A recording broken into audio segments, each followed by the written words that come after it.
Bueno, siguiendo con el módulo de retina, vamos a dar la clase de retinopatía serosa central.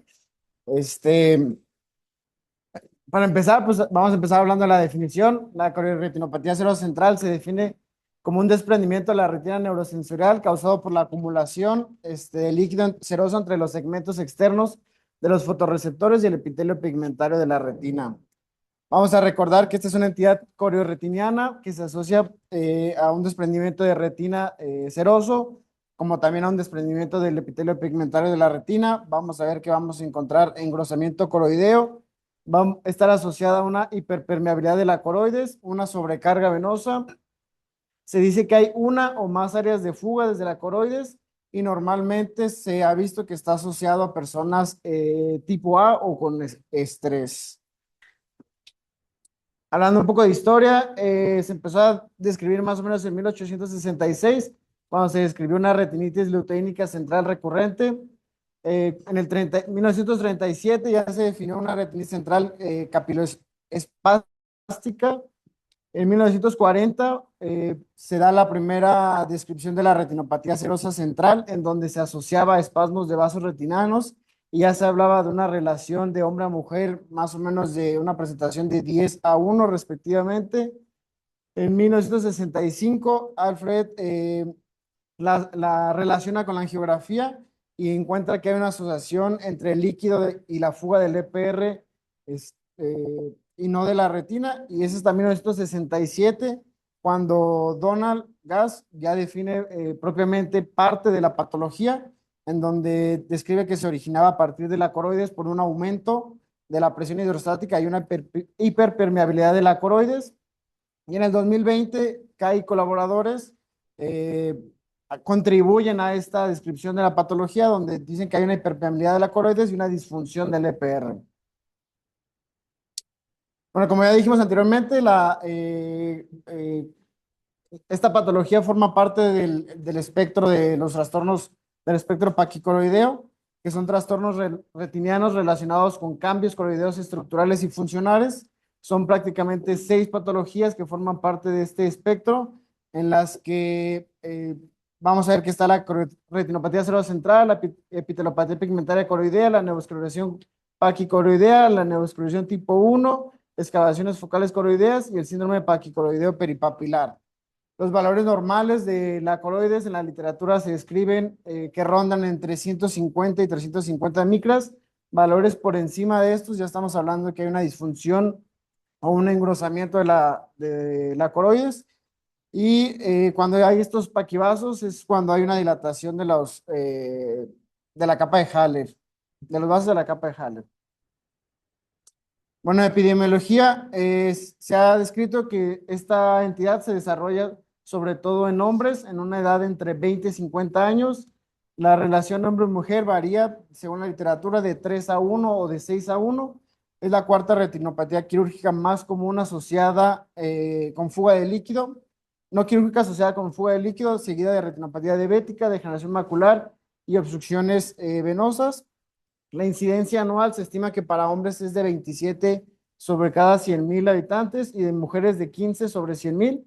Hay una predilección sobre la población asiática y pacientes que tengan por encima de 50 años con retinopatía central, vamos a ver que va a haber mayor complicación, las complicaciones van a ser más graves.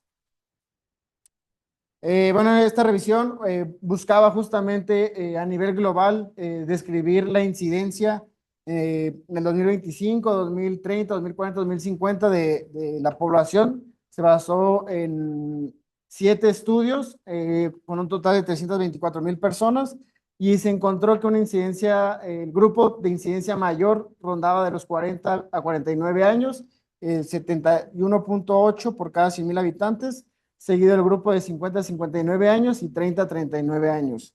El sexo masculino tuvo un riesgo de 2,7 veces mayor y los hombres o el sexo masculino corrían el riesgo de presentar esta entidad 3,3 años antes que las mujeres.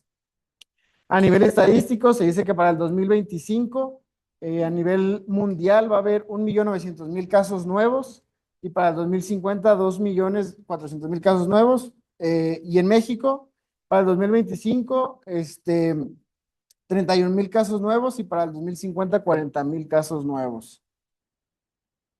Factores de riesgo, pues tenemos muchos. El principal factor de riesgo que se ha asociado al desarrollo de esta enfermedad pues son el uso de corticosteroides, tanto sistémicos, endógenos, exógenos. Hay un mayor riesgo de hasta 4,05 veces de padecerlo. Cambios endocrinos, patologías que cursen con producciones excesivas de cortisol, como es el síndrome de Cushing, porque este exceso de cortisol va a activar a los receptores mineralocorticoides y va a provocar la vasodilatación coroidea, una hiperpermeabilidad, una disfunción del EPR, que por consiguiente va a haber una acumulación de líquido subretiniano. Igual el hiperaldosteronismo primario en el síndrome de Cohn, igual porque hay exceso de aldosterona que igual nos va a dar la activación de los receptores propiamente dichos. El embarazo, se dice que durante el embarazo pues hay múltiples cambios hormonales, incluyendo niveles elevados de corticosteroides endógenos, alteraciones de la testosterona. El grosor coroideo en mujeres embarazadas se describe que es mayor comparado con las mujeres no embarazadas. Y la cororetinopatía cerocentral es de las principales causas de mala visión en pacientes embarazadas. Se dice que se puede llegar a presentar sobre todo en el tercer trimestre y su resolución es espontánea posparto. Hipertensión arterial, estrés, hipermetropía, factores genéticos, trasplante de órganos, sobre todo renales, por el uso continuo de estos esteroides para la inmunosupresión, apnea de sueño, niveles de la fosfodiesterasa, como lo son el sildenafil o el tadalafil, que actúan aumentando los niveles de GMP cíclico, que van a producir una vasodilatación, y Helicobacter pylori. Bueno, los corticoides, se dice que el riesgo es cuando se usan en cualquier vía, a excepción de la oftálmica, puede ser intravenosa, nasal, oral o dérmica. No ha habido una relación con los tópicos oculares ni intravítreos. Realmente no es dosis dependiente, no se ha visto que dependa de la cantidad de esteroides que se use. Y va a ser más severa cuando se presenten edades más adultas, cuando sea este cuadro bilateral, cuando ya tengamos desprendimientos del epitelio pigmentario, porque va a haber una mayor fuga, un mayor grosor coloideo y una mayor recurrencia. Y estos van a alterar la barrera del EPR, van a aumentar los receptores de los mineralocorticoides en el endotelio de la coroides, van a aumentar la permeabilidad vascular coroidea y por consiguiente una vasodilatación. De los factores genéticos, pues se ha visto que no hay un patrón de transmisión claro, hay polimorfismos de los nucleótidos. El gen más susceptible es el factor de complemento H, porque se va a unir a la adrenomedulina, que va a aumentar la dilatación de la coroides. Otros genes relacionados pues son el ARMS2, el NR13-2, y hacen el 52% de los pacientes con correotinopatía cerocentral tenían familiares con cambios pigmentarios en la exploración física. Y este estudio pues buscó esta relación de los fenotipos en la aguda, en la crónica severa, en la crónica no severa y en pacientes control, y encontró que el más común pues es el factor del complemento H, de las cuales estas fueron las más comunes. El cuadro clínico, pues disminución de la agudeza visual relativa. Los pacientes se van a quejar de una escotoma central, de metamorfopsias, discromatopsias, micropsias, hipermetropización, porque hay este aumento por el líquido, pues nos da un acortamiento en la longitud axial, una disminución de la sensibilidad de contraste, y en cuadros ya crónicos, pues los síntomas van a ser persistentes, y estos son parcialmente reversibles, lo que nos va a llevar a una ceguera. Va a haber alteraciones en la exploración, como la rejilla de Ambler, y los pacientes van a referir que ven a través de una gota de agua o a través de agua. A la oftalmoscopía, pues podemos ver ausencia del brillo foveal, pues como vemos en esta imagen de aquí, un desprendimiento seroso que afecta a la fovea, elevaciones ovoideas, como la que se ve aquí, y presencia de líquido subretiniano claro, turbio o fibrinoide. La clasificación, pues hay muchas formas de clasificarla. Se clasifica como aguda o simple, se clasifica sin resolución persistente o crónica, recurrente, severa e inactividad. La aguda se autolimita en un periodo de 4 a 6 meses del inicio de los síntomas. La persistente o crónica es cuando ya estos síntomas persisten por encima de los 6 meses. La recurrente es cuando hay un episodio nuevo seguido de un episodio que ya se había resuelto. La severa es cuando ya vemos cambios persistentes en el epitelio pigmentario. Y la inactiva es cuando tenemos antecedentes de episodios agudos, pero que actualmente no tenemos líquido subretiniano en el momento. Pues como dijimos, aguda y crónica, la presencia de líquido subretiniano por debajo de los 6 meses, mejor conocida como simple, va a ser más común en pacientes jóvenes y casi siempre es unilateral. Los hallazgos en el OCT vamos a encontrar desprendidos del EPR seroso, en la autofluorescencia, hiperautofluorescencia en áreas de líquido subretiniano y en la angiografía de fluoresceína vamos a ver puntos de fuga. Y en la crónica vemos cuando ya el periodo es por encima de los 6 meses, conocida también como compleja en pacientes, sobre todo adultos, y se asocia un poco más a a que sean bilaterales. En el OCT vamos a encontrar líquido subretiniano, acá está, superficial y desprendido del epitelio, puede estar vascularizado. Vamos a encontrar la autofluorescencia hiporreflectiva y trayectos adicionales. Y en la geografía con fluoresceína, fugas difusas o multifocales. Otra nueva propuesta de clasificación es basada en imágenes multimodales con el uso de estos estudios del OCT, de la angiografía y de la autofluorescencia, donde se busca clasificar a la cardiorretinopatía serosa en base a en típica o atípica. Entonces, se busca que esta clasificación sea según el diámetro del defecto en el EPR. Este también puede ser simple o compleja, si la lesión es menor a 2 diámetros de disco simple o mayor a 2 diámetros de disco, ya sería compleja. Y primaria, si es el primer episodio, recurrente, si es un nuevo episodio después de una resolución, y resuelta cuando ya no hay líquido ni atrofia en las capas de la retina. Signos agudos que vamos a encontrar en esta entidad, pues desprendimiento seroso de la retina, como lo vemos en la primera imagen. Vemos que hay líquido subretiniano por debajo de la fovea y vemos cómo la arquitectura de las capas sigue íntegra, a excepción de esta persistencia de este líquido subretiniano. Las membranas, sobre todo la limitante interna, se ve íntegra, pero engrosada, al igual que la coroides. Vemos que puede haber lesiones, que estas pueden llegar a ser redondas o ovaladas, bien delimitadas, como es el caso aquí de esta otra imagen. Podemos ver desprendimientos del epitelio que sean serosos, asociados a fuga, y se pueden observar puntos amarillentos subretinianos que van a asimilarse o van a aparentar a exudados, que son estos restos de los factores, de los segmentos externos de los fotorreceptores. Vamos a encontrar pérdida del reflejo foveal y de coloración amarillenta macular. Los signos crónicos, pues ya vemos que hay atrofia del epitelio pigmentario de la retina. Vemos como este desprendimiento seroso de la retina neurosensorial y permanece la persistencia de este líquido subretinado subfoveal. Y ya podemos llegar a ver alteraciones en el EPR y una atrofia o engrosamiento igual. Puede llegar a haber desprendimientos serosos que persisten, como ya dijimos, por encima de los 6 meses. El líquido no va a resolverse, va a persistir, incluso puede llegar a aumentar y va a generar datos de atrofia.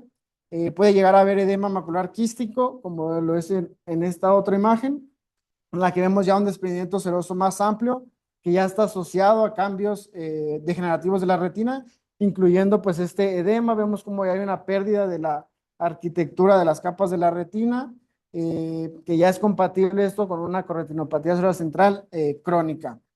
Ya hay datos estructurales de daño crónico establecido. Vemos cómo puede haber nevosclerización, desprendimiento exudativo y pérdida incluso de la membrana limitante externa. El cuadro clínico pues se caracteriza por alteraciones primarias y secundarias, como ya dijimos. Primarias, una o más zonas de fluido subretiniano de bordes bien definidos, delimitados en la mácula, y uno o más puntos de escape de fluido del EPR. Y secundarias puede haber desprendimiento del EPR, un moteado del EPR que ya nos habla de cronicidad, depósitos subretinianos amarillentos, que es esta lipofuscina, afectación unio-bilateral y recidivas. Y vemos cómo, pues igual, ahí está persistencia de líquido la coroides ya se ve engrosada y hay atrofia del epitelio pigmentar de la retina. La patogénesis no se ha descrito al 100% a qué se deba. Se dice que es principalmente porque hay una sobrecarga venosa y por consiguiente un engrosamiento escleral. Eh, el engrosamiento escleral va a estar aumentado, nos va a dar una congestión venosa crónica, nos va a dar un engrosamiento de la coroides, de estos paquivasos que decíamos que es la capa de Haller, la compresión de la coriocapilar, una disfunción por consiguiente del EPR por una isquemia que se va a empezar a generar y vamos a empezar a tener líquido subretiniano que por consiguiente nos puede dar este desprendimiento seroso. Y igual, lo que dijimos, incremento en el adelgazamiento en la esclera, congestión venosa, coroides engrosada, que son estos paquivasos con dilataciones de la capa de Haller, la compresión de la corocapilar suprayacente por isquemia, una disfunción del EPR por atrofia y ruptura, y el desprendimiento seroso. El diagnóstico, pues, de primera instancia, pues, la exploración.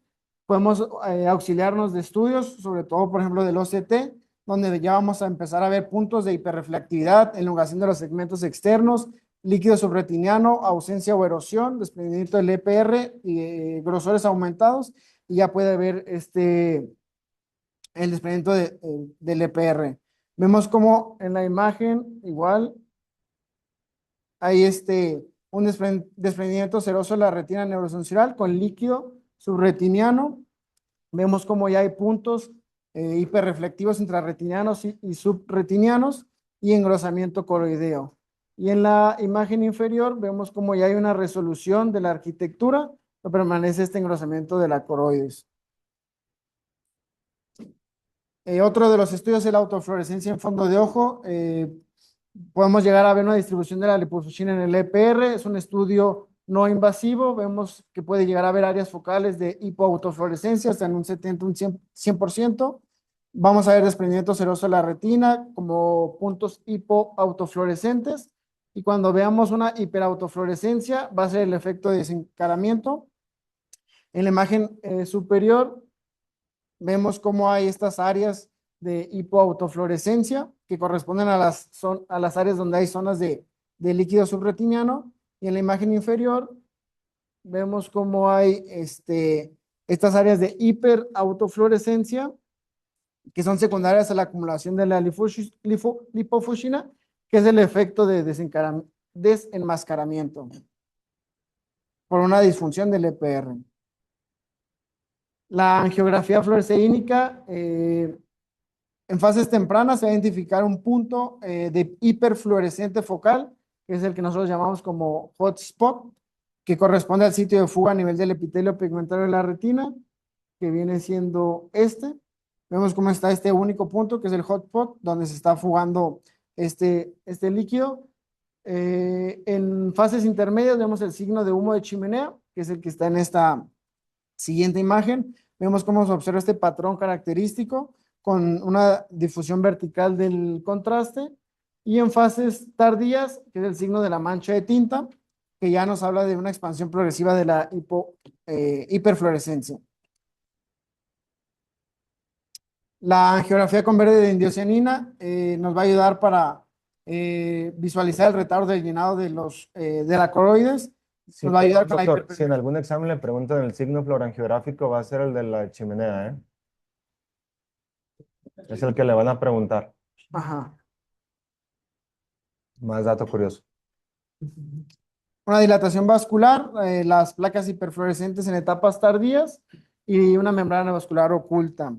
Vamos a ver cómo en la imagen se observa esta hiperpermeabilidad coroidea por gracias a la angiografía con verde indocianina, donde vamos a observar esta dilatación de los vasos coroideos o estos paquivasos. La microperimetría nos ayuda a detectar esta entidad en fases tempranas y nos va a ayudar a darnos una idea de la evolución que va a tener este cuadro. Lo que evalúa básicamente es la reducción de la sensibilidad macular. Cuando detecta una reducción de sensibilidad menor a 20 decibeles, nos habla de que hay un mayor riesgo de cronicidad. Mientras más bajos los decibeles, peor el pronóstico. Es un estudio donde se observó pacientes de ambos sexos, sobre todo predominio de sexo masculino, de edades entre 30 a 50 años, donde se observaron 14 ojos con episodios de corretinopatía serosa central. Se evaluó la sensibilidad macular medida por la perimetría para ver si podía predecir la evolución del cuadro. Y como dijimos, umbrales de sensibilidad por debajo de 20 decibeles predicen un mayor riesgo de cronicidad, con una sensibilidad del 71% y especificidad del 100%, y un riesgo relativo de persistencia del líquido subretiniano que fue de 4.5 veces mayor en estos casos. El tratamiento, pues como dijimos, es una enfermedad autolimitada con resolución espontánea entre los primeros 3 a 4 meses o hasta 6 meses. El primer tratamiento es la observación, la interrupción de tratamientos con corticosteroides o modificaciones en los factores de riesgo, eh, menos estrés, suspender el uso de inhibidores de la fosfodiesterasa, manejo de la hipertensión arterial, pero se han estudiado muchos tratamientos para el paciente. Recordemos que si el paciente viene a la consulta y uno le dice que se va a resolver en 4 a 6 meses, pues va a ir con alguien más. Entonces hay diferentes estudios que se han demostrado, que intentan demostrar que con la aplicación de láser o antiangiogénicos o medicamentos vía oral para la resolución, que esta resolución de líquido sea se acorte el tiempo. El ensayo PLACE se buscó comparar la terapia fotodinámica a media dosis versus el láser de micropulso subumbral de alta densidad. Fue un ensayo clínico multicéntrico realizado en 179 pacientes con retinopatía serosa central crónica. Se buscaba comparar justamente estos dos tipos de láseres y el resultado pues fue una evaluación inicial de 6 a 8 semanas y una evaluación final de 7 a 8 meses, donde se evidenció que la terapia fotodinámica mostró una mayor tasa de resolución del líquido subretiniano, tanto las fugas focales como las fugas difusas, o sea, y la resolución fue del 75% frente al 38% de la evaluación final, y las fugas difusas fue del 48% frente al 16% de la inicial. El 77% frente al 21% de la inicial, que está acá. Pues vemos que hay una diferencia estadística, pues bastante, una brecha grande, del 57 al 17 en las 6 a 8 semanas, o del 75% al 38% de 7 a 8 semanas. Se demostró en el estudio que la terapia fotodinámica fue superior al láser de micropulso subumbral por el acortamiento de este tiempo.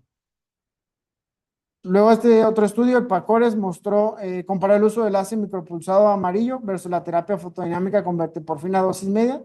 Fue un estudio comparativo retrospectivo que se evaluaron 159 ojos con retinopatía serosa central crónica durante igual o mayor a 6 meses.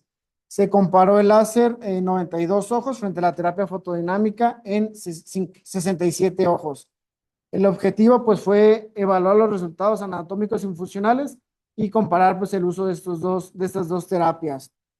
Y los resultados pues hubo a los 12 meses de seguimiento, el grupo tratado con el láser micropulsos presentó una mejoría significativa en la agudeza visual de logMAR de 0.41 a 0.21, que es en Snell un 20/50, un 20/30, en contraste con el grupo tratado con la terapia fotodinámica que no mostró mejoría significativa en la agudeza visual. Y ambos grupos presentaban disminución significativa del espesor macular central.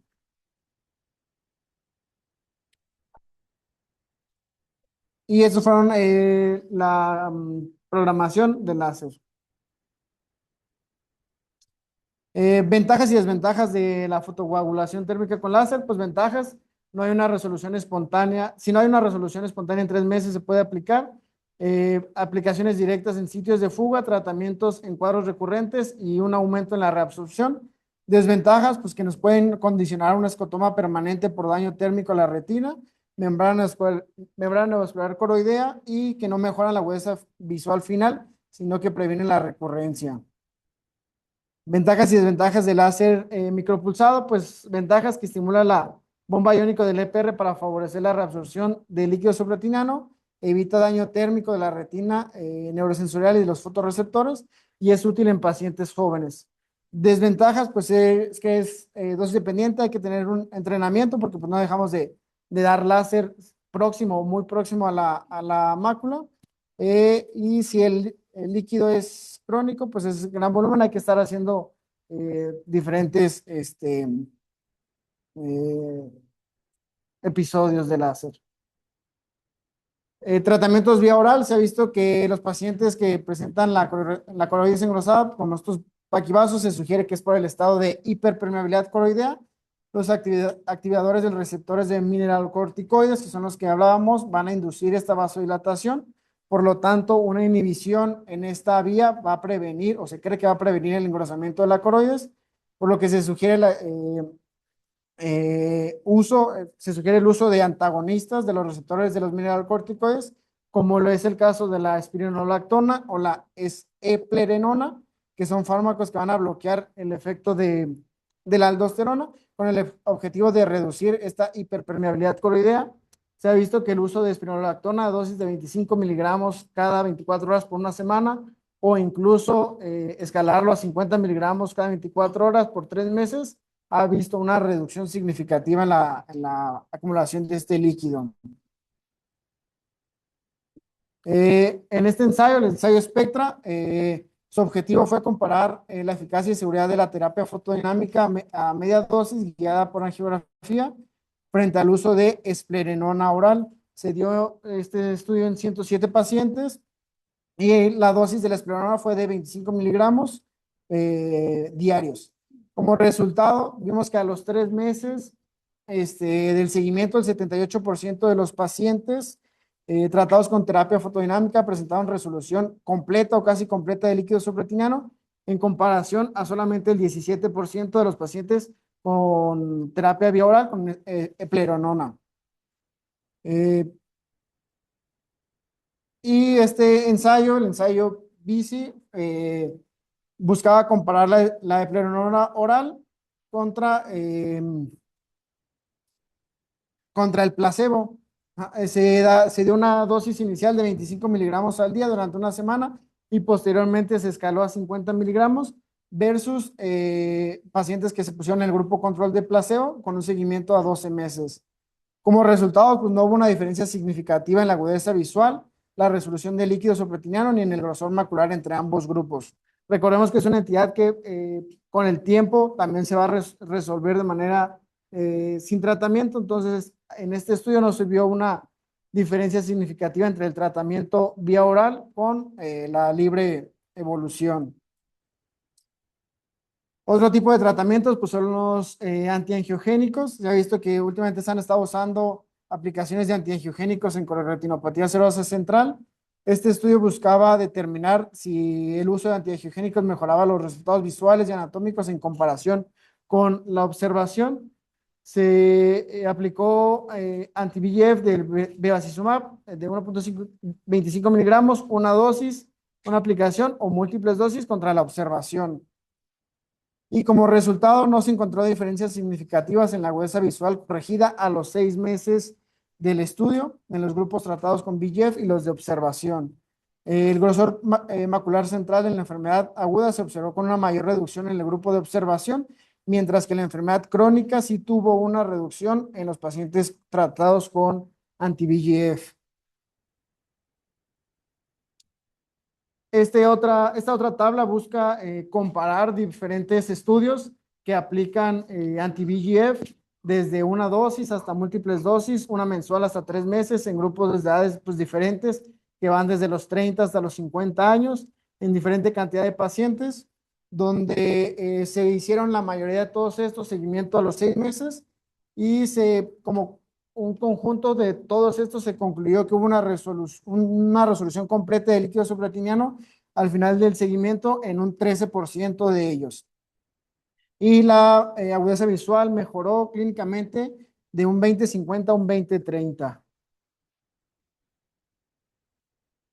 Otro de los medicamentos que se implementa es el uso de acetazolamida, pues recordemos que hay líquido, entonces lo que necesitamos es ayudar a que ese líquido salga de manera más pronta. Este estudio se hizo en 15 pacientes con retinopatía serosa central crónica con el uso de acetazolamida 250 miligramos cada 8 horas y buscaba comparar la resolución de líquido subretiniano con tratamiento versus vía oral versus la observación. Eh, Buscaba ver si con la implementación de estos medicamentos se resolvía de manera más pronta este líquido y como resultado, pues se observó que los pacientes tratados con acetazolamida presentaron una resolución más rápida del líquido subretinano en comparación con el grupo control. Sin embargo, pues no se encontraron diferencias significativas en cuanto a la agudeza visual final. Como diagnósticos diferenciales, pues tenemos bastantes: neovascularización coloidea, fosetas de colobomatosas, vasculopatía polipoidea, DR reumatógenos, maculopatías en domo, o ese que tenemos acá. Es importante conocerlos. Y pues, ya, como conclusión, pues, recordar que la corretinopatía ocero central es una condición predominantemente en hombres, es multifactorial, que se considera el uso de corticoides como de primera instancia. La aguda es más exudativa, que se asocia a un desprendimiento seroso más alto. La crónica es más atrófica, hay un desprendimiento seroso más bajo. El uso de imágenes multimodales nos van a ayudar a hacer el diagnóstico. Tenemos múltiples opciones de tratamientos para brindar al paciente y las terapias disponibles como el láser micropulsado para la crónica y antagonistas de mineralocorticoides son los que tienen mayor evidencia. Y sería todo.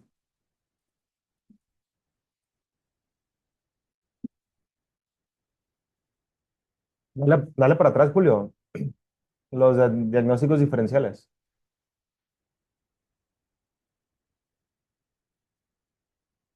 Sí. Ahí dentro de los diagnósticos diferenciales, yo creo que este es importantísimo, el famoso PIT de nervio óptico, aunque poco común, pero se ve prácticamente igual.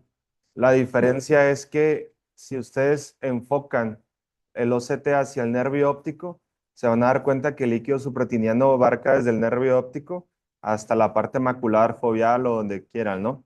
Ese diagnóstico sí es importantísimo porque ustedes lo están tratando y no mejora absolutamente nada. Al contrario, tiende a empeorar y realmente siempre fue un PIT o una foseta del nervio óptico y el tratamiento es totalmente diferente. Totalmente diferente. Preguntas para el doctor. ¿A los cuántos meses me espero para colocar la tecnología? ¿3, 6 meses? No, depende. Lo que yo leí fue que pues, hay múltiples opciones terapéuticas. Hay algunos doctores que optan por dejar la observación, otros doctores que optan por mínimo para ofrecerle o brindarle algo al paciente, antiangiogénicos. Entonces, todo depende pues de la terapia a la que uno decida dar. Los estudios que yo leí hablaban de que el antiangiogénico resolvía en cuanto a la agudeza visual una línea, dos líneas, ¿sí? Pero depende, creo que es de la terapia que quiere dar cada médico, porque si no van a resolver de manera espontánea. No sé si... Digamos, pues lo que he visto que se hace es la doxolamida, la spironolactona, el letrazolam, cualquier ansiolítico. Y la pregunta es ahí, listo, ¿hasta cuándo yo espero con ese tratamiento para yo tomar la decisión de hacer algo más? Y es algo más lo que viste, es que hacemos con la Pues yo quisiera pensar que es después de que si no resuelve, a pesar de ya dar el tratamiento inicial vía oral, después de los 6 meses o 4 o 6 meses, empezar a dar tratamiento antihigiénico. No sé el doctor ¿Le cómo quiere lo, contestar, doctor? lo trate. Pues sí, va un poquito más relacionado otra vez, los pacientes vienen muy acompañados de algún estrés, preocupación, entonces precisamente por eso los dejamos en observación y con ese tratamiento. Como la espironolactona la vas manejando de 1 a 3 meses, pero obviamente esto depende de cómo lo va haciendo el paciente. Generalmente, pues sí, en general es como comentaba el caso y que no vaya respondiendo. Yo, con Alti, lo que sabía que para darle, o sea, chance 1 a 3 meses y ya después le puedes ofrecer a lo mejor un medio de repetición. Y obviamente, un control de estudios y eso, y la de visual. Pero lo principal, si tú generalmente la mayoría, si están bien estresados, preocupados, si va por ahí, o sea, el placebo tiene importante. Entonces, le bajas eso y hasta ellos, ya me siento mejor y ya también veo mejor y eso. definitivamente hay una situación muy crítica. Doctor Angelito. con, con ellos, como siempre son, bueno, siempre, lo más común es que yo con mis jóvenes hay que ver los factores de riesgo que tienen el paciente, porque van a rotar con diferentes maestros y van a cosas que no son súper agresivos, que se van hasta los asesinos y otras cosas y todo, y resuelve, y hay otros que son muy conservadores, en que incluso se meten por la parte del estrés, si pueden descansar, si pueden hacer respiración, o sea, hay de todo. La mayoría, casi todos los que me han tocado, terminan resolviendo. Pero lo importante también con estos pacientes es que uno con la magnitud, si son pacientes que ya tuvieron esta patología, ahí ya comienzan con un factor de riesgo de un espectro de enfermedades que se llaman enfermedades pausadas. Entre ellas está la vasculopatía amiloidosa, por ejemplo. Que si estos pacientes no los observas una vez que resolvió, o dejas que se cronifique mucho, o que tenga se deja centrar en una recurrencia, es donde caen en estas enfermedades que comienzan con la vascularización o otras alteraciones del procesamiento motor, y ahí es donde, cuando se juntan estos riesgos, es para efectivamente. Algo importante es que nosotros todos si ya detectamos que el paciente tiene factores psicólogos que le están afectando, es importante acordarnos del área de psicología o de psicología, también desde el inicio del diagnóstico para mejorar el pronóstico, porque si no, nosotros podemos dar todo, pero inicialmente ese es el campo ideal para ellos, ¿verdad? Entonces nosotros podemos hacer los referentes de plasmología y aparte derivar un especialista en enfermedades psicológicas. No vamos a entrar en los factores después. Pero recuerda que va a resolver de un periodo de 4 a 6 meses, entonces no vas a dejar a tu paciente todo ese tiempo con la huesa visual desfavorable. Entonces tienes que buscar todas las opciones que están a tu alcance para ofrecerle que ese periodo intente recortarse lo más pronto que se pueda. Como dicen, son pacientes jóvenes, entonces que sean de oficio, no sé, choferes, doctores, algo así, entonces no puedes permitirte dejarlos a libre evolución porque 6 meses estando así, pues, se busca dar la terapia que tengas a la mano, como dicen, hay algunos que dan más agresivos que otros, pero pues se busca acortar ese tiempo del líquido que está ahí.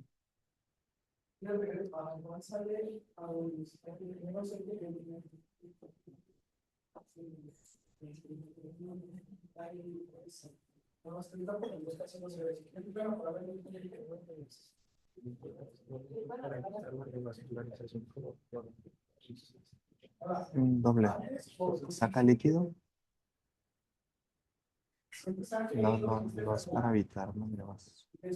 Cuando ya hay, pero cuando ya estás en una fase crónica y nada te funciona, antes del láser, yo lo inyectaría. Una fase crónica. Todo el tiempo va a estar, las catecolaminas están al tope. Entonces, si se fijan en el OCT, como yo lo digo, Julio, el OCT vamos a observar un engrosamiento, sale de la nivel de la tiroides. ¿Hasta cuántas micras podemos decir nosotros que ya está engrosado? Se supone que a partir de 150 micras hasta 500 micras es el engrosamiento que va a tener el paciente para poder decir, sí, ya está engrosado. Ahora, esos 3 puntos que están ahí, me parece, creo, que son vasos particulares de los que se dice que están en el es una capa legible.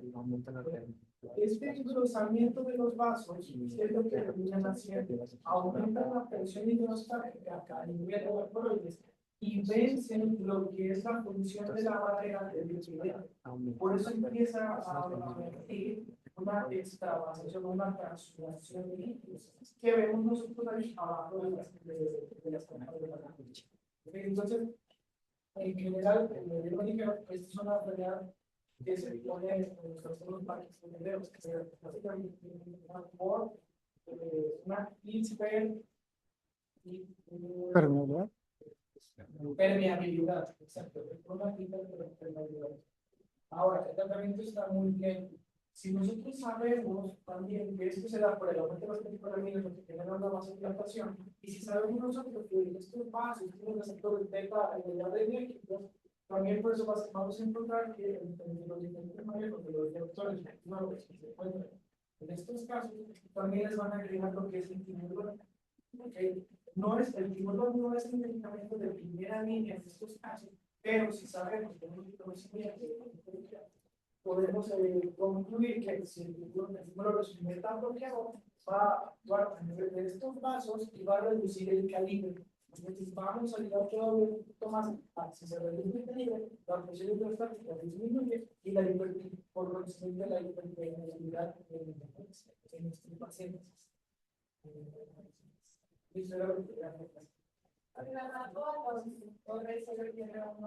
No necesariamente tiene que ver con el paciente. Entonces me llegó a guardia un chavo, creo que tenía 34, 35 años, estaba en su último año de residencia de cine y me dijo que empecé a ver mal, ya 20, 25 minutos, una letra de 20, 20, o sea, no veía mal, pero o sea, veo raro desde hace unos días.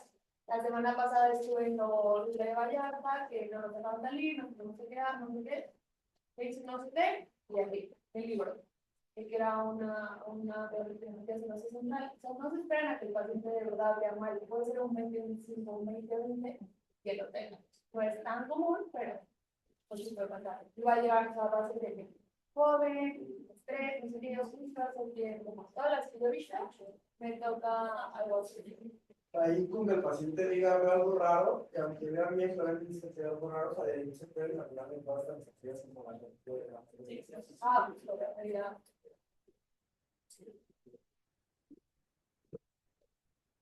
¿Dudas, preguntas? ¿Mande? ¿Quieres prender la luz? Normalmente los pacientes llegan en la fase aguda, ¿no? O sea, es lo más común, apenas que ya vengan por la quinta opinión, pues ya te vas a encontrar un paciente en una fase muy crónica y muy difícil de tratar. En muchos países, también en México, pero en otros países es mucho más común que los observen. Yo lo único que les doy es una benzodiazepina. Yo sí les doy para irse a dormir. Yo soy agresivo, Angelito. Yo soy agresivo, les doy una benzodiazepina. Normalmente cuando se las quita, en muchos pacientes vuelve a aparecer, hay una recurrencia, se las vuelvo a dar y se vuelve a quitar. Entonces ahí yo, sobre todo en Casimiro, me llegan muchos pacientes con cerosas centrales y les suelo dar puro alprazolam, su tafil, sus gotitas por las noches en la dosis correcta, los trae bien a gusto. Los trae muy, muy a gusto y ese paciente todo ansioso que les llegue y con baja visual y todo importantísimo, resuelve en 1 o 2 semanas, en la tercera ya está prácticamente resuelto el problema. Lo malo es que el mucho paciente sí recurre, no porque solamente les des alprazolam o alguna benzodiazepina, pero suelen recurrir. Yo los trato así, si se dan cuenta, el doctor Miguel, quien ha rotado con él, les deja todo, un beta bloqueador. Según yo, no les deja espironolactona. ¿Alguien sabe los efectos secundarios de los bloqueadores de estos receptores? ¿Sube el potasio? ¿Es uno?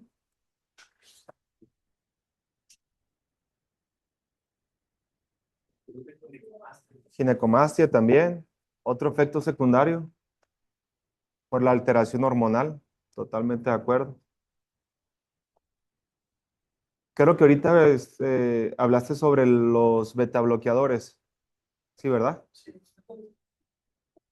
Ok, bloquea otros factores, pero también tiene sus efectos secundarios. Se da sobre todo dicen, ¿no? Por el factor estrés y te ayuda a resolver esa parte. Yo tampoco lo indico, el doctor Carvajal los indica todo, avienta todo así. Es agresivo, dijera Angelito. La verdad es que hay que ir escalando un poquito. Normalmente pueden dejarlos en una observación si el paciente no trabaja, si no pasa nada, pero si por algo su trabajo te exige, yo empezaría con una benzodiazepina. Le podría meter yo acetazolamida para ayudar a la reabsorción de líquido subretiniano. Yo sí se lo indicaría, nomás protegiendo la vía del potasio, porque este excreta mucho potasio en vez de aumentarlo. Hay que cuidar esa parte. Suelen resolver súper bien, hay que cuidar las recurrencias. ¿Cuándo yo dejaría una espironolactona, un beta bloqueador, láser, todo eso? Ya estamos entrando en una fase crónica. Se supone que todos los pacientes, mis pacientes tratados con benzodiazepina resuelven dentro del primer mes. Pacientes que he observado suelen resolver dentro del segundo o tercer mes. Y hay un pequeño porcentaje que no reabsorbe o no resuelve. Esos pacientes ya les indico algo y empiezan a resolver. Entonces ahí es donde digo yo, ¿les indicarían algo desde el principio? Yo sí. Yo sí les indicaría algo desde el... También fue lo mismo que por como vienen, si se van sin nada, hacen problemas. Sí. De hecho, o sea, si ustedes no bloquean hay varios mecanismos por los cuales puede tirar líquido hacia el espacio subretiniano. Entonces hay que bloquear todos esos mecanismos por los cuales va a pasar esto. Obviamente hay un periodo de estrés elevadísimo por una causa única a lo mejor y después va a empezar a bajar, pero ¿qué tal si no es una causa única y es algo ya más crónico de este paciente? Pues va a tardar en resolver este problema si ustedes no tratan el problema de raíz. ¿Cuándo brincar al láser? ¿Cuándo brincar antiangiogénicos? Yo me esperaría dentro del tercer, cuarto mes. Yo esperaría todavía un poquito más a partir del cuarto mes. Antes del láser se dice que hay que dar tratamiento macular selectivo sobre el punto de fuga, pero si el punto de fuga está foveal, yuxtafoveal, menor de un diámetro de disco, dime que le vas a dar láser a la fobia. O sea, no, se supone que ese tratamiento se hace bajo fluorangiografía, viendo el signo, el hotspot, el chimenea, lo que ustedes quieran, pero para mí no es la mejor opción. Todos mis pacientes en una fase aguda han resuelto si ustedes platican bien con su paciente y le explican la etiología de esta patología. ¿Resuelven? Sí resuelven. Brincar a un antiangiogénico. Normalmente ese OCT puede llegar a tener desde un 20-200 hasta un 20-20, como dijo ahorita la doctora Ania. Pueden tener buena visión, solamente ver distorsionado. Les dejan su tratamiento con sus tafilito en las noches y les va súper, súper bien. Antiangiogénicos, sí. Yo nunca he puesto uno en una coreopatía serosa central. La verdad es que con puro tratamiento en pastillas les va súper, súper bien. La acetazolamida es un tratamiento, es una vía sistémica. También están indicados sobre todo la dorso, no. Hay otro medicamento de ese grupo que es como el que está más estudiado tópico en gotas. ¿Eh? No me acuerdo, ahorita me voy a acordar. El Jobsox es dorsolamida, no me acuerdo. Brinzo. Bueno, se supone que también, pero es todo esto, la espironolactona, los betabloqueadores, todo esto, resolvió todo, pero también pudo haber resuelto solo. Entonces espérense, ¿es dorso? Espérense una fase más crónica para todo esto. De inicio, yo le daría una benzodiazepina controlado y observarlo. Platicar con el paciente, que si no se relaja no va a reabsorber. Muchas veces manejan una carga de estrés importante laboral y yo sí les he pedido que le bajen un poquito. Y es ahí donde empieza a resolver. Es ahí donde empieza a resolver. ¿Inyectarían ustedes un paciente de una fase aguda, una personalidad tipo A, donde les exige el paciente ver pronto, antes del primer mes? Bueno, el doctor Carvajal lo hace, le funciona, pero yo no lo haría. Sí, yo realmente yo no lo haría. ¿Eh? Invítenlo a beber mejor para que se relaje. No, como dijo ahorita Ángel, hay quienes actúan de forma agresiva y lo van a ver que lo tratan muy diferente. Todos, todos, todos. Yo les doy mi experiencia hablando de las benzodiazepinas. Para mí se relajan y resuelven súper, súper bien. Ya en fases más crónicas, ahora sí métanle con todo. Métale con todo porque ese líquido subreptiniano obviamente va a generar cambios a nivel neurosensorial y ahí van a tener limitación de la agudeza visual, metamorfopsias o discromatopsias a nivel visual central. Entonces, si ahí sí ya después del tercer mes no resuelve, váyanse con todo. Ahora sí, si quieren inyectarlo, inyéctenlo, no pasa nada. pero denle chance los primeros 3 meses. ¿Dudas? Porque están contraindicados porque puedes consumir.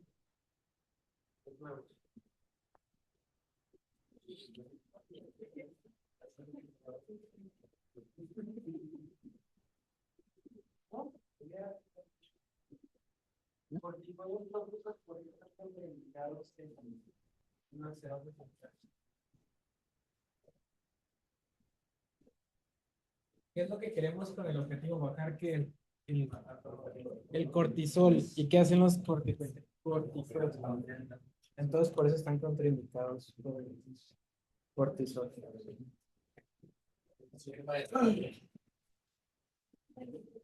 ¿Dudas? ¿Preguntas que tengan?